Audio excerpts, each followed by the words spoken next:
So I want to start with something that messed with my head when I first read it. In 1830, there was a man in America. His name was Nat Turner. He was a slave. He had never been to school. He had never been allowed to own anything. Not a chair, not a cup, not even his own name legally. And one night, he looked up at the sky and he made a decision that changed history. But I'll come back to him. First, I need to tell you something that nobody talks about enough. When we say the word slavery, most people picture one thing: American plantations, cotton fields, civil war. And yes, that's real, and we are absolutely going there tonight. But here's the thing that actually shocked me when I started researching this episode. Slavery is not an American story. It's not even a recent story. Slavery is as old as human civilization itself. Like, as old as cities, as old as writing, as old as bread. The moment humans figured out how to build societies, some of them figured out how to own other humans inside those societies. Ancient Egypt, ancient Rome, ancient Greece. The same Greece that invented democracy. I want you to really think about that. The same people who gave the world the idea that every man deserves freedom. They had slaves. Lots of them. Aristotle, who we still teach in schools today, actually wrote that some people are naturally born to be slaves. He published that. Teachers still quote Aristotle. That fact alone should make you stop and think. Okay, so the number. 12.5 million people were taken from Africa and shipped to the Americas between 1500 and 1900. And I know when you say 12.5 million people, just sort of nod and move on because it's too big to feel real. So, let me make it smaller. The entire country of Belgium has about 11 million people right now. Every single person in Belgium, plus a few million more. Taken, shipped across an ocean, sold. And that's not counting the people who died on the way. And a lot of people died on the way. Which brings me to the part of this episode that I genuinely struggled to get through while I was writing it. The ships. Okay, so imagine you are grabbed from your village. You don't know why. You don't speak the language of the people grabbing you. You're chained to strangers. And then you're put on a boat. And the inside of this boat looks like a human storage unit. Wooden shelves stacked on top of each other, each person given roughly the space of a coffin. You cannot sit up. You cannot turn over without hitting the person chained next to you. And the crossing takes anywhere from 3 weeks to 3 months depending on the weather.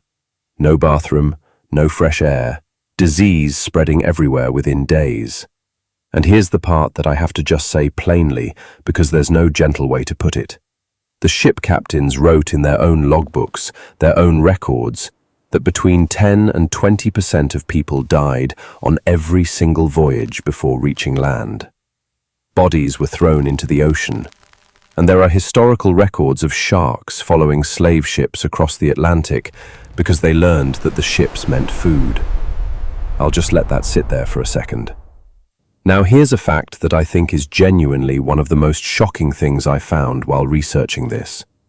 You know how we think of slavery ending and then everything getting better? It didn't work like that at all.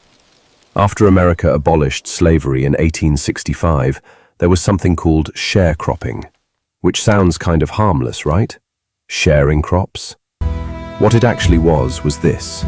Formerly enslaved people worked on land and were paid a tiny share of what they grew, but they also had to pay for their housing, their tools, their seeds, all from that same tiny share.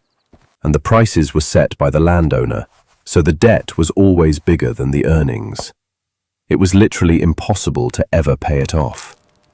It was slavery with different paperwork, and it was completely legal. And it lasted for decades.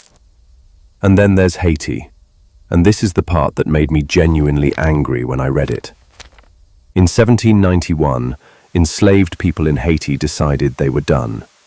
They had no weapons. They had no army. They were up against the French military, which at that time was one of the most powerful armies in the world.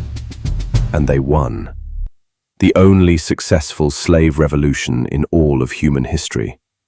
They declared independence in 1804. They built the first black republic on earth. It was an incredible moment.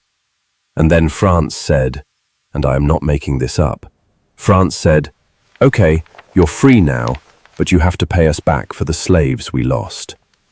Meaning, Haiti had to pay France for the freedom of its own people. The debt was so large that Haiti was still paying it in 1947.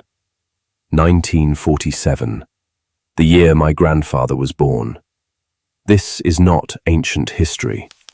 Okay, now I want to come back to Nat Turner, because I started with him and I want to finish with him. 1831, Virginia. Nat Turner could not legally read, but he had taught himself anyway in secret. He was deeply religious. And one night, he looked up at an eclipse of the sun, and he believed God was giving him a sign. He organized a rebellion. 55 people were killed. He was caught after hiding in the woods for weeks. He was executed. And here's the thing. After Nat Turner's rebellion, slaveholders across the entire American South panicked. They made the laws harsher.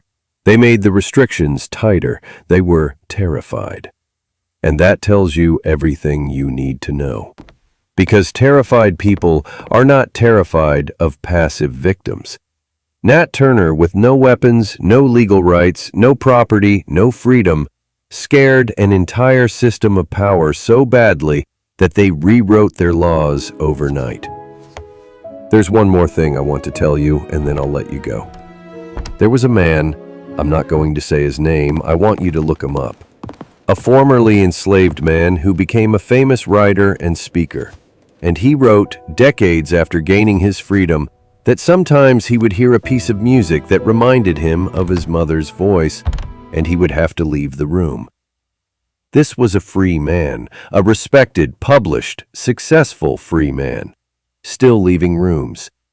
Because the loss of your family, your home, your entire world before you even understood what was happening to you, that kind of thing doesn't just go away. It lives in you. And sometimes it lives in your children, and their children after them. History doesn't stay in the past. It comes with us. It shapes the world we live in right now, whether we know it or not. And the only way to deal with that honestly is to look at it. Really look at it. Not the cleaned up textbook version, the real thing. That's what we're doing in this series. That's what we did tonight. This was episode 3 of Dark Pages of History. Episode 4 is coming, and it might be the hardest one yet. The Holocaust. 6 million people, 12 years, and a world that knew and mostly stayed quiet.